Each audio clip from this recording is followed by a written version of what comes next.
Assalamualaikum warahmatullahi wabarakatuh. Waalaikumsalam. Sahabat BDK kita yang berbahagia, bagaimana kabar Anda hari ini? Semoga sehat selalu. Pada kesempatan yang berbahagia ini telah hadir bersama kami Profesor Arskal Salim, beliau Sekretaris Badan Litbang dan Diklat, tentu tidak asing lagi bagi kita. Selamat sore Prof. Selamat sore Mbak Un. Alhamdulillah. Insya Allah kita akan sedikit berbincang tentang bagaimana moderasi beragama di Indonesia, potretnya dan juga peranan dari Badan Litbang dan Diklat Kementerian Agama. Izin Prof, bagaimana Anda melihat, Prof melihat tentang penguatan moderasi beragama di Indonesia setelah berjalan beberapa lama ini dan peran Kemenak, peran kita di Badan Litbang dan Diklat? Ya, terima kasih Mbak Un untuk pertanyaannya. Hari ini kita sudah memiliki Perpres 58 tahun 2023 tentang penguatan moderasi beragama. Itu Perpres yang baru saja ditandatangani sekitar bulan September yang lalu oleh Presiden Jokowi, dan ini pijakan landasan hukum yang memperkuat basis dari program ini sebagai program prioritas nasional. Kita tentu sudah tahu bahwa dalam RPJMN 2020-2024 penguatan moderasi beragama merupakan program prioritas nasional yang dilaksanakan dan leading sektornya adalah Kementerian Agama, dan melalui Perpres 58 tahun 2003 ini justru kita mendapatkan penguatan karena di dalam Perpres itu disebutkan ada 4 Kemenko, Kemenko yang juga menjadi pengarah gitu kan, dan 15 kementerian lembaga KL yang terlibat, sehingga ini semua merupakan sebuah kekuatan bersama bahwa program penguatan moderasi beragama itu bukan hanya program milik Kementerian Agama, tapi juga seluruh bagian dari pemerintah ini, bagian dari negara ini, dan kita bersama-sama mensukseskan program ini karena tujuannya yang sangat mulia untuk memelihara kesatuan dan persatuan bangsa ini. Sebagai leading sektor untuk penguatan moderasi beragama, apa tantangan yang dihadapi oleh Kementerian Agama khususnya di jajaran Badan Litbang dan Diklat ini, Prof? Iya, ini tentu kita punya banyak PR ya setelah Perpres ini diluncurkan, diundangkan. Kita membutuhkan banyak tindak lanjut secara teknis, mulai dari menyusun rancangan peraturan Menteri Agama sendiri yang mengatur bagaimana tata cara koordinasi, ya, koordinasi antara KL itu kan juga tidak mudah karena ibarat orkestra, tentu kita tidak ingin hasil suara yang terdengar itu nanti kedengaran sumbang.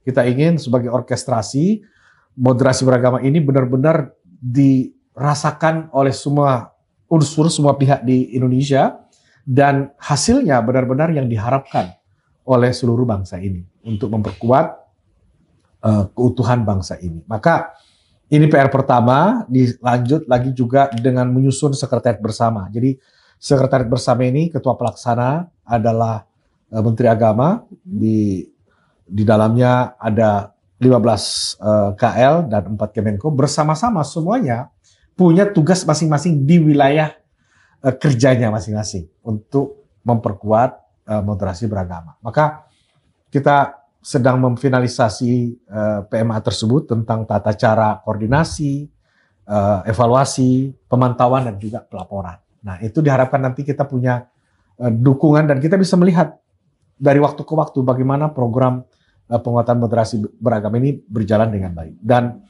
sebagai leading sektor kita punya tanggung jawab untuk juga menghadirkan trainer-trainer yang berkualitas di masing-masing lembaga KL itu. Jadi tidak berarti bahwa nanti ini para trainer-trainernya dari Kementerian Agama, ya tentu kita juga harus menyiapkan trainer-trainer di masing-masing kementerian lembaga itu. Apalagi sekarang ini kita sedang memfinalisasi juga kurikulum dan silabus untuk pelatihan penguatan moderasi beragama bagi master trainer di masing-masing KL yang nanti kita bekerja sama dengan mereka. Ini menjadi tantangan bagi kita bersama, ya, khususnya di Badan Litbang dan Diklat.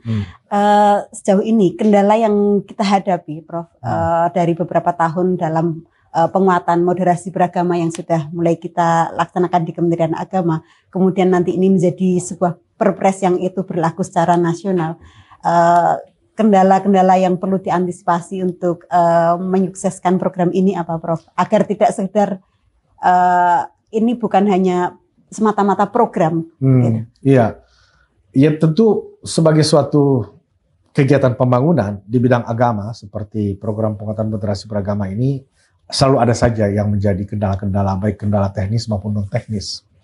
Namun kita merasakan betapa dalam 2-3 tahun terakhir yang seolah-olah kita melihat ini program penguatan moderasi beragama hanya milik Kementerian Agama, selalu kayak gitu. Nah, alhamdulillah itu sudah bisa pelan-pelan kita perluas ya, walaupun belum lahir waktu itu Perpres 58 tahun 2003, kita sudah undang juga dari tokoh masyarakat, dari media gitu kan, dari unsur TNI Polri untuk mengikuti pelatihan bersama gitu kan. Jadi selain pesertanya ada dari Kementerian Agama, kita juga undang mereka bersama-sama gitu. Dan ini mau tidak mau harus kita lakukan karena ini pekerjaan kolaboratif, pekerjaan sinergis yang tidak bisa hanya dikerjakan oleh Kementerian Agama sendiri. Dan kendala itulah yang kita rasakan ya, bahwa ini tidak bisa kita kerjakan sendiri, ingin bersama-sama, dan hadirnya Perpres 58 2023 ini membuat kami semakin semangat gitu, bahwa ayo kita sudah punya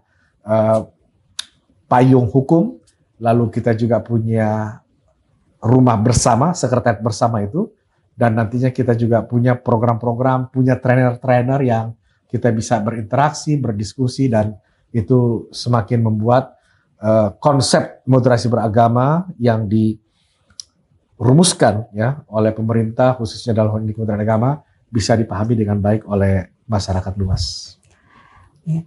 Seberapa pentingnya, Prof, sehingga ini penguatan moderasi beragama ini kemudian dari kita di Kementerian Agama menjadi perpres, sehingga bisa diharapkan menjadi gerakan untuk moderasi beragama ini, Prof. Iya.